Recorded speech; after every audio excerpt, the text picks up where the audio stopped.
ศาลรัฐธรรมนูญมีมติเอกฉันท์รับรองคดี สว.ร้องถอดถอนนายกรัฐมนตรีแห่งราชอาณาจักรไทย เรื่องคลิปเสียงสนทนากับท่านฮุนเซนและมีมติ7-2สั่งยุติปฏิบัติหน้าที่นายกรัฐมนตรีนับตั้งแต่มื้อนี้วันที่1 เดือน 7 2025เป็นต้นไป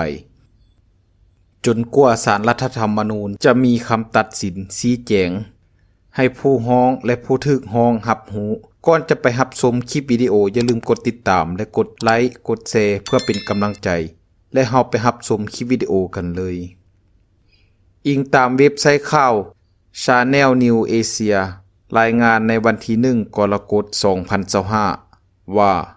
ประเทศไทยกำลังเผชิญภาวะความบ่แน่นอนทางการเมืองครั้งใหม่เมื่อท่านนางแพทองธารชินวัตรนายกรัฐมนตรีแห่งราชอาณาจักรไทยต้องเผชิญคดีว่าด้วยจริยธรรมร้ายแรงต่อหน้าศาลรัฐธรรมนูญในวันที่1 กรกฎาคม 2025กรณีของนายกแพทองธารสืบเนื่องมาจากความขัดแย้งทางการทูตระหว่างไทยกัมพูเชียเมื่อเดือนพฤษภาที่ผ่านมาซึ่งเกิดการปะทะบริเวณชายแดนจนเฮ็ดให้ทหารกัมพูเชียเสียชีวิต1 คนและในช่วงเดียวกันก็ได้มีคลิปเสียงที่ถูกเผยแพร่ออกมาเกี่ยวกับการสนทนาของนายกแพทองธารโทรหาท่านสมเด็จฮุนเซนอดีตผู้นำกัมพูเชียซึ่งเป็นเหตุสร้างความบ่พอใจให้ประชาชนคนไทยบ่หลายก็น้อยและนำไปสู่คำร้องต่อศาลรัฐธรรมนูญในข้อหาว่าผิดจริยธรรมร้ายแรงบ่ยึดมั่นในจริยธรรมและความสุจริตใจตามบทบัญญัติรัฐธรรมนูญหากศาลรัฐธรรมนูญมีมติรับคำร้องท่านนางแพทองธารชินวัตรจะถูกสั่งพักการปฏิบัติหน้าที่การเป็นนายกรัฐมนตรีแห่งราชอาณาจักรไทยซึ่งล่าสุดในวันที่1 กรกฎาคม ปี 2025เวลาประมาณ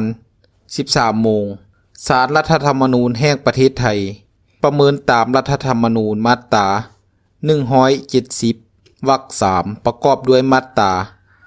82 ว่าด้วยความเป็นรัฐมนตรีของท่านแพทองธารชินวัตรนายกรัฐมนตรีแห่งประเทศไทยสืบเนื่องมาจากกรณีคลิปเสียงสนทนากับท่านสมเด็จฮุนเซนประธานวุฒิสภากัมพูเชียซึ่งศาลรัฐธรรมนูญมีมติโดยเสียงส่วนหลาย7-2เห็นว่าผู้ถูกร้องมีกรณีตามที่ถูกร้องตามรัฐธรรมนูญ